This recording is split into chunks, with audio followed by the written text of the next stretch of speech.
John 19. So then Pilate took Jesus and scourged him. And the soldiers twisted a crown of thorns and put it on his head, and they put on him a purple robe. Then they said, "Hail, King of the Jews!" And they struck him with their hands. Pilate then went out again and said to them, "Behold, I am bringing him out to you, that you may know that I find no fault in him." Then Jesus came out, wearing the crown of thorns and the purple robe. And Pilate said to them, "Behold the man!"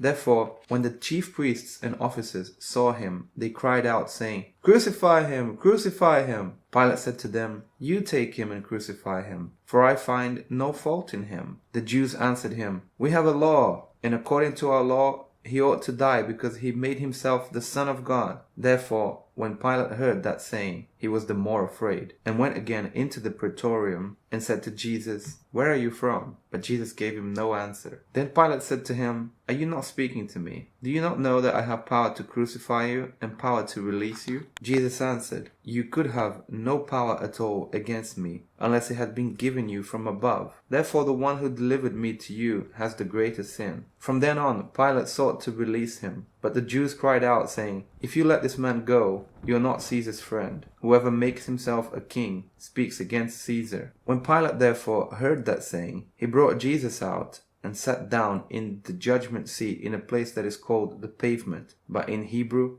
Gabbatha. Now it was the preparation day of the Passover, and about the 6th hour. And he said to the Jews, "Behold your king." But they cried out, "Away with him! Away with him! Crucify him!" Pilate said to them, "Shall I crucify your king?" The chief priest answered, "We have no king but Caesar." Then he delivered him to them to be crucified. Then they took Jesus and led him away. And he, bearing his cross, went out to a place called the place of a skull, which is called in Hebrew Golgotha, where they crucified him and 2 others with him, one on either side, and Jesus in the center. Now Pilate wrote a title and put it on the cross, and the writing was, "Jesus of Nazareth, the King of the Jews."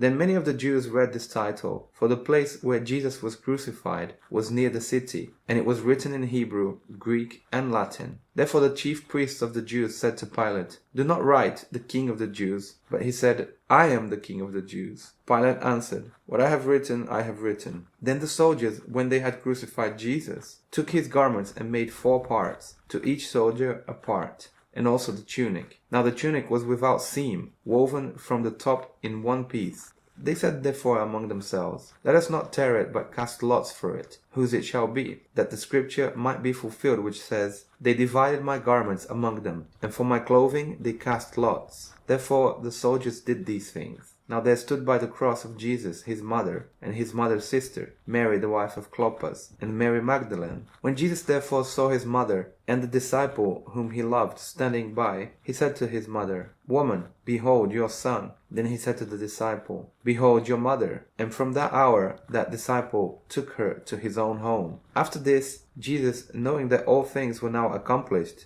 that the scripture might be fulfilled, said, "I thirst." Now a vessel full of sour wine was sitting there, and they filled a sponge with sour wine, put it on hyssop, and put it to his mouth. So when Jesus had received the sour wine, he said, "It is finished," and bowing his head, he gave up his spirit. Therefore, because it was the preparation day that the bodies should not remain on the cross on the Sabbath, for that Sabbath was a high day, the Jews asked Pilate that their legs might be broken, and that they might be taken away. Then the soldiers came and broke the legs of the first, and of the other who was crucified with him. But when they came to Jesus and saw that he was already dead, they did not break his legs. But one of the soldiers pierced his side with a spear, and immediately blood and water came out. And he who has seen has testified, and his testimony is true, and he knows that he is telling the truth, so that you may believe. For these things were done that the scriptures should be fulfilled. Not one of his bones shall be broken. And again, another scripture says, "They shall look on him whom they pierced." After this, Joseph of Arimathea, being a disciple of Jesus, but secretly, for fear of the Jews, asked Pilate that he might take away the body of Jesus. And Pilate gave him permission, so he came and took the body of Jesus. And Nicodemus, who at first came to Jesus by night, also came, bringing a mixture of myrrh and aloes, about 100 pounds. Then they took the body of Jesus and bound it in strips of linen with the spices, as the custom of the Jews is to bury. Now in the place where he was crucified there was a garden, and in the garden a new tomb, in which no one had yet been laid. So there they laid Jesus, because of the Jews' preparation day, for the tomb was nearby.